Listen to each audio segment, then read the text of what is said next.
Hi నమస్తే, welcome to my media. నేను మీ కేవీఆర్. ఆంధ్రప్రదేశ్ రాజకీయాల్లో ఒక ఆసక్తికర పరిణామం మనం ముందే చూసినాం. టీడీపీ 3 జాబితాలలో టికెట్ రాని టీడీపీ మోస్ట్ లాయలిస్ట్ చంద్రబాబు వీరభక్తుడు, మైలవరం మాజీ ఎమ్మెల్యే, మాజీ భారీ పారిశ్రామిక శాఖ మంత్రి దేవినేని ఉమామహేశ్వరరావు. ఆయనకు టీడీపీ టికెట్ ఇవ్వలేదు.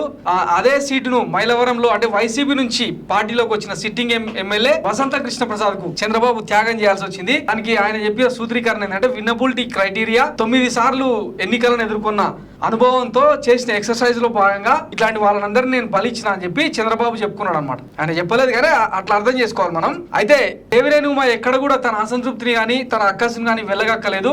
సీట్ల ప్రకటన తర్వాత చంద్రబాబును కలిసారు కూడా, చంద్రబాబుతో భేటీ అయ్యి ఆయన ఓదార్చడం కూడా జరిగింది. అయితే ఈ పరిణామాల క్రమంలో ఆయన అనూహ్యంగా వైఎస్ షర్మిలతో అంటే కాంగ్రెస్ పార్టీ అధ్యక్షురాలు వైఎస్ షర్మిలతో సీక్రెట్ గా భేటీ అయ్యారంట.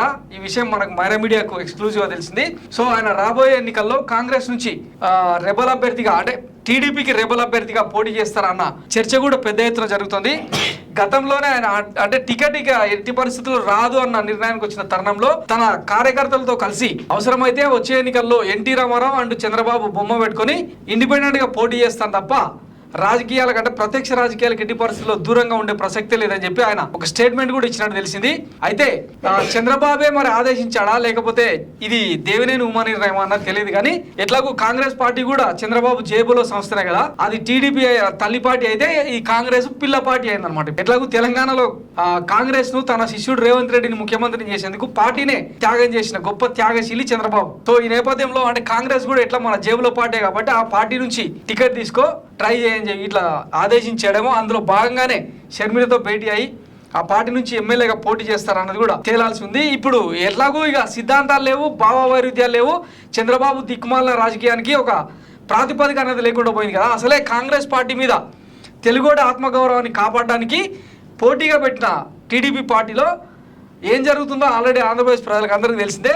అట్లాంటి అంటే ఏ పార్టీ కోసం అయితే ఏ పార్టీని ఎదిరించేందుకైతే పార్టీ పెట్టినరో అదే పార్టీతో ములారికత్ రాజకీయాలు, లాలుచి రాజకీయాలు చంద్రబాబు చేయడం గత 10 ఏళ్ళుగా చూస్తూనే ఉన్నారు.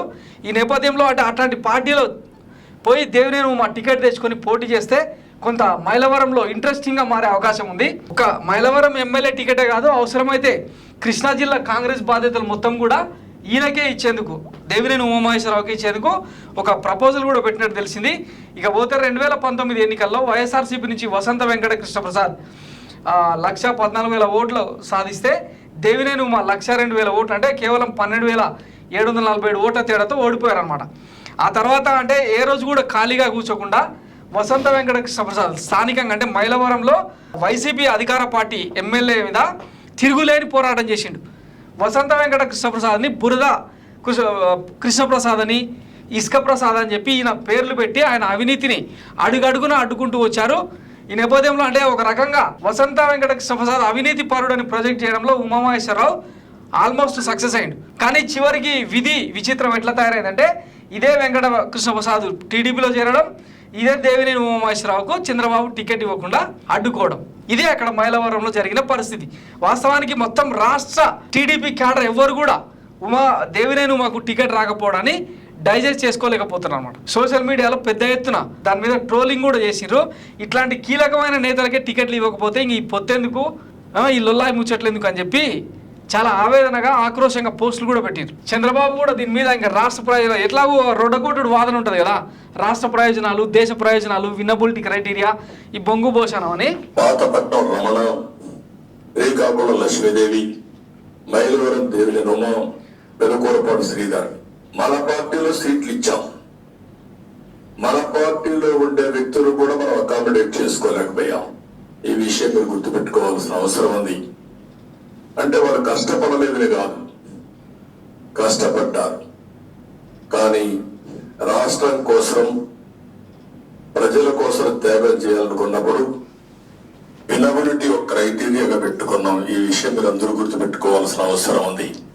విన్నారు కదా, వినబిలిటీ అనే ఒక క్రైటీరియా పెట్టుకున్నప్పుడు రాష్ట్రం కోసం, దేశం కోసం త్యాగాలు చేయాల్సిన పరిస్థితి ఉంది. కానీ ఇదే చంద్రబాబు ఫ్యామిలీ మాత్రం త్యాగాలు చేయదు. వాళ్ళ ఇంట్లో మొత్తం 5గురికి సీట్లు, దగ్గుబాటి పురేంద్రేశ్వరికి, బాలయ్య బాబుకు, లోకేష్కు, చంద్రబాబుకు, మాత్కుమిల్లి భరత్ కుమార్కు మొత్తం వాళ్ళ కుటుంబంలోనే 5 సీట్లు. కూటమి మొత్తంలో బీజేపీ నుంచి పురేంద్రేశ్వరి, మిగతా టీడీపీ నుంచి ఇలా 4గురికి. మరి వీళ్ళు ఎందుకు త్యాగం చేయాలి? త్యాగాలన్నీ కింది స్థాయి లీడర్లు చేయాలి, కార్యకర్తలు చేయాలి. ఇది చంద్రబాబు కుట్ర రాజకీయం అనమాట. సరే, ఆయన దిక్కుమాల రాజకీయం ఎట్లనే ఉండాలి, కానీ ఇక దేవినేని ఉమామహేశ్వరరావు కార్యాచరణ ఎట్లా ఉండబోతుంది? ప్రత్యక్ష రాజకీయాల్లో అంటే ఎన్నికల్లో లేకపోతే ఆయన ఆల్మోస్ట్ ఇంకా ఫేడ్ అవుట్ అయినట్టే. సో ఈ ఎన్నికల్లో చాలా కీలకం అనమాట. మొత్తం కృష్ణా జిల్లాలోనే చాలా ఆసక్తికరంగా మారిన వ్యక్తి అనమాట. సో ఈయన అడుగులు ఎటువైపు ఉంటాయి, వాస్తవంగానే ఈయన కాంగ్రెస్ పార్టీ ఆఫర్ ఇచ్చిందా, ఆ టికెట్ మీద పోటీ చేస్తారా లేదా అన్నది రాబోయే రోజుల్లో క్లారిటీ వచ్చే అవకాశం ఉంది. సో అప్పటిదాకా వెయిట్ చేద్దాం. Thanks for watching Myra media. నేను మీకు కేవీఆర్. Thank you.